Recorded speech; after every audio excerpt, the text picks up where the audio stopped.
Mari kita berdoa. Firman-Mu akan kami baca dan renungkan ya Allah saat ini.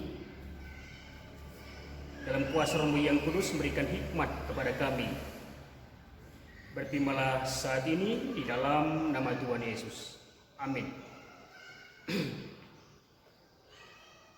Pemberitaan firman Tuhan sesuai dengan nas Almanat GKE tertulis di dalam kitab Perjanjian Baru Injil Matius pada pasal yang ke-20 ayat yang ke-17 sampai dengan 28. Injil Matius pada pasal yang ke-20 ayat yang ke-17 sampai dengan 28. Mari kita simak bersama-sama firman Tuhan yang tertulis dan dibaca demikian bagi kita. Pemberitahuan ketiga tentang penderitaan Yesus.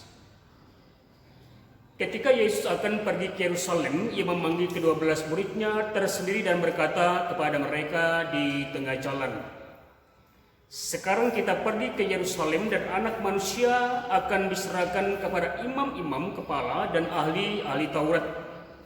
Dan mereka akan menjatuhi dia hukuman mati.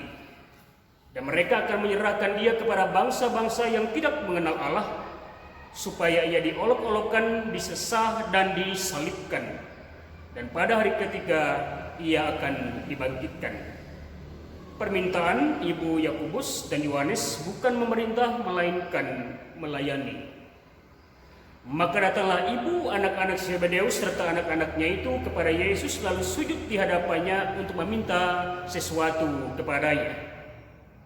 Kata Yesus, "Apa yang kau kehendaki?" Jawabnya, "Berilah perintah supaya kedua anakku ini boleh duduk kelak di dalam kerajaan-Mu, yang seorang di sebelah kanan-Mu dan yang seorang lagi di sebelah kiri-Mu." Tetapi Yesus menjawab katanya, "Kamu tidak tahu apa yang kamu minta. Dapatkah kamu meminum cawan yang harus kuminum?" Kata mereka kepadanya, "Kami dapat." Yesus berkata kepada mereka, "Cawanku memang akan kamu minum, tetapi hal duduk di sebelah kananku atau di sebelah kiriku aku tidak berhak memberikannya. Ia akan diberikan kepada orang-orang bagi siapa Bapa-Ku telah menyediakannya." Mendengar itu marahlah ke-10 murid yang lain kepada kedua saudara itu. Tetapi Yesus memanggil mereka lalu berkata, "Kamu tahu bahwa pemerintah-pemerintah bangsa-bangsa memerintah rakyatnya dengan tangan besi, dan pembesar-pembesar menjalankan kuasanya dengan keras atas mereka. Tidaklah demikian di antara kamu. Barang siapa ingin menjadi besar di antara kamu, hendaklah ia menjadi pelayanmu. Dan barang siapa ingin menjadi terkemuka di antara kamu, hendaklah ia menjadi hambamu. Sama seperti Anak Manusia datang bukan untuk dilayani, melainkan untuk melayani dan memberikan nyawanya menjadi tebusan bagi banyak orang." Demikian pembacaan firman Tuhan. Yang berbahagia adalah kita semua yang telah mendengarkan firman ini dan mampu menjadi bahagia di dalam pelaku firman Allah yang hidup. Amin. Jemaat yang sama dikasih dan diberkati di dalam nama Tuhan Yesus, salam sejahtera bagi saudara. Salam. Tuhan memberkati. Melayani artinya memberi diri untuk melakukan sesuatu untuk kepentingan orang lain, bukan merujuk untuk kepentingan diri kita sendiri. Di dalam hal ini tentu kita bersama-sama memahami bahwa konsep melayani itu bukanlah sesuatu yang mudah untuk dilakukan oleh semua orang. Karena apabila hal itu telah bersentuhan atau berhubungan dengan status kedudukan, pangkat, dan kedudukan seseorang, sehingga bukanlah sesuatu yang berlebihan kalau disampaikan kepada kita bahwa orang-orang seperti itu seringkali menganggap bahwa dirinya harus memperoleh sebuah kelayakan dalam penghargaan, bahkan di dalam perhatian, serta hal-hal yang lainnya yang dianggap menjadi bahagia yang diinginkannya. untuk dilayani sebagai sebuah pribadi maupun dalam konteks kehidupannya secara umum. Dalam konteks Nasini Jemaat, tentu semua orang menginginkan, mengharapkan bahwa Yesus itu datang dan hadir sebagai seorang pembebas, sebagai seorang Mesias, sebagai seorang pemimpin bagi seluruh umat pada saat itu. Atau dikatakan dia sebagai raja untuk seluruh mereka yang memiliki dan menginginkan sebuah pengharapan agar memperoleh sesuatu yang baik dalam waktu-waktu selanjutnya atas kehidupan seluruh umat pada saat itu. Anggapan ini ditepis oleh Yesus secara kontras ataupun secara bertolak belakang dari apa yang menjadi keinginan orang banyak saat itu.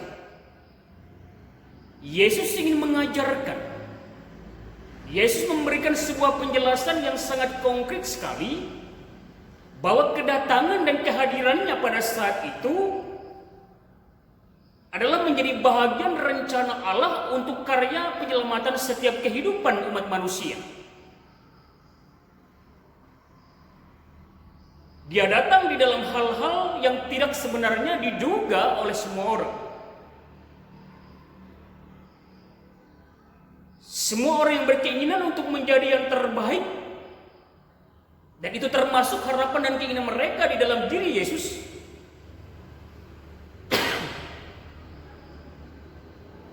akan menjadi bahagian yang selalu mereka inginkan dalam pengharapan mereka ketika Yesus ada dan bersama-sama dengan mereka. Semakin sama dikasih dan diberkati di dalam nama Tuhan Yesus, bukanlah sesuatu yang berlebihan kalau Yesus mengatakan bahwa ia akan hadir dalam konteks nas ini tentunya sebagai seorang manusia yang memiliki keterbatasan dalam kemanusiaannya. Dia akan ditangkap, dia akan disiksa, dia akan disalibkan, dia akan mati tetapi bangkit pada hari yang ketiga.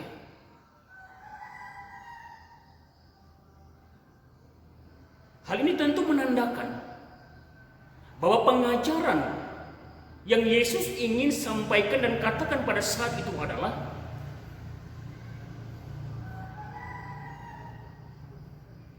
bahwa kehadirannya tentu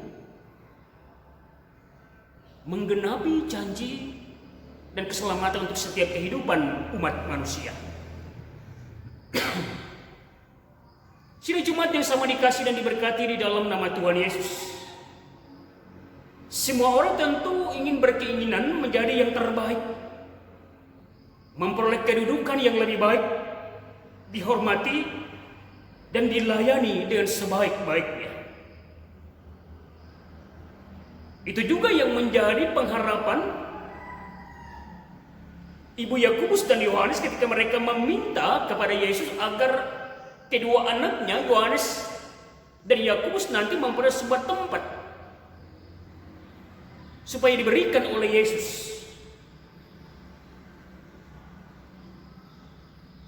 Dan hal ini menimbulkan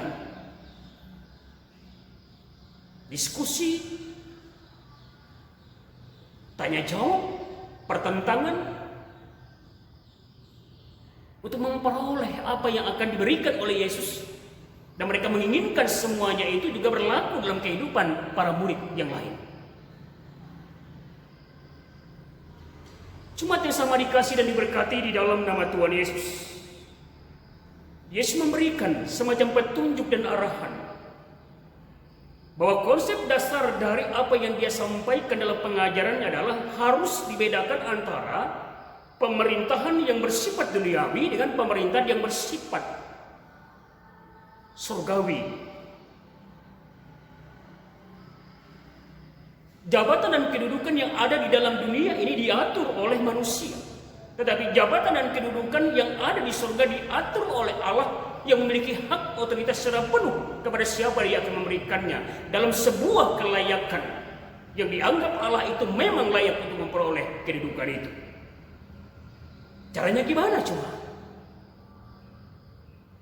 Kalau kita ingin memperoleh sebuah kedudukan dan jabatan dalam status kita selama di dalam dunia ini, sah-sah saja kalau kita memiliki ketekunan, memiliki tanggung jawab, melakukan segala sesuatu dengan baik, taat kepada aturan yang ada, bahkan tidak jarang juga melakukan berbagai hal, upaya dan cara yang menyimpang, tanda petik, sehingga kita memperoleh kedudukan itu dalam kehidupan yang bersifat duniawi tentunya.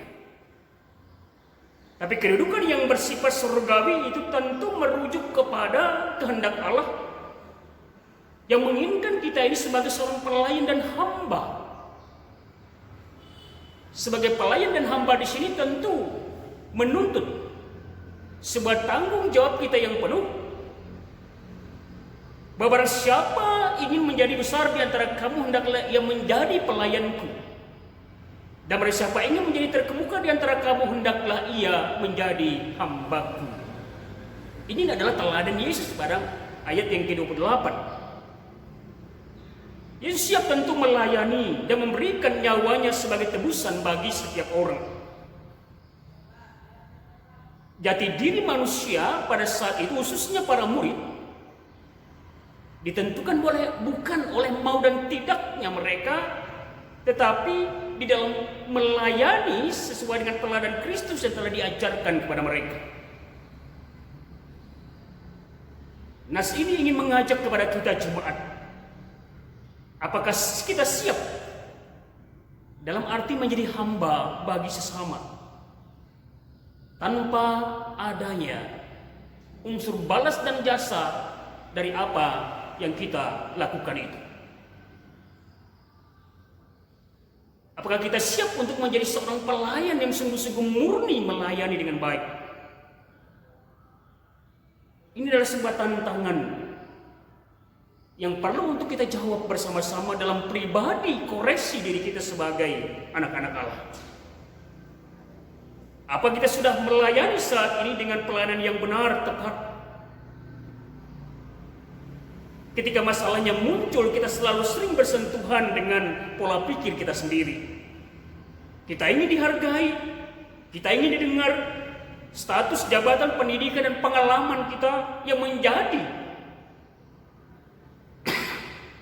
hal yang selalu ada dalam benak kita, sehingga titik sentral secara tulus dalam pusat kita melayani Tuhan dan jemaat menjadi tidak total dalam kepenuhan hidup kita sebagai seorang pelayan Tuhan. Jadi jemaat yang sama dikasih dan diberkati di dalam nama Tuhan Yesus, pelayanan yang dilakukan tanpa sikap hati yang merendahkan diri dan melayani sebagai seorang hamba justru akan mengecewakan Tuhan Yesus setelah memberikan teladan bagaimana kita seharusnya berlaku, bersikap dalam setiap pelayanan yang kita lakukan. Mari kita jujur dalam diri dan hati kita saat ini. Mari kita memeriksakan diri kita saat ini. Apa kita sudah sungguh-sungguh melayani dan menjadi hamba yang benar, yang dikehendaki oleh Tuhan dalam setiap pelayanan yang kita lakukan? Jemaat, pola pikir yang sehat adalah selalu menjaga akal hati dan budi kita ini dari pengaruh-pengaruh negatif. Berdoalah agar setiap hikmat dan pengertian yang bersumber daripada Allah sang pemilik hidup kita ini selalu hadir dalam cara dan pola pikir kita sebagai seorang hamba dan pelayan ke sebuah arah tindakan dan kebenaran di dalam kasih untuk melayani Tuhan dan jemaat dengan sungguh-sungguh. Tuhan memberkati seluruh jemaat. Amin. Mari kita berdoa. Terima kasih ya Allah atas firman-Mu bagi kami saat ini. Terpujilah nama-Mu yang kudus.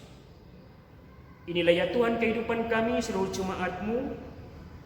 Kami percaya dalam hikmat kasih tuntunan Tuhan, kami tetap dimampukan untuk menjalankan setiap aktivitas kehidupan kami dengan keadaan dan situasi yang ada yang berlangsung saat ini ya Allah.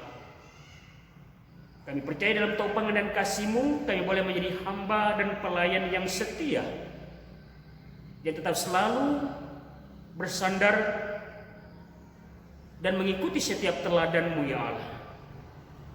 Berkati kehidupan kami seluruh jemaat Tuhan dalam sepekan ke depan ini, dalam pekerjaan, dalam usaha, dalam kuat dan sehat kami ya Allah.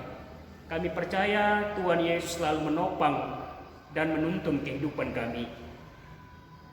Berkati ya Tuhan akan saudara kami jemaat-Mu yang saat ini dalam keterbatasan fisik, dalam keadaan sakit baik yang ada di rumah ataupun di rumah sakit ya Bapak.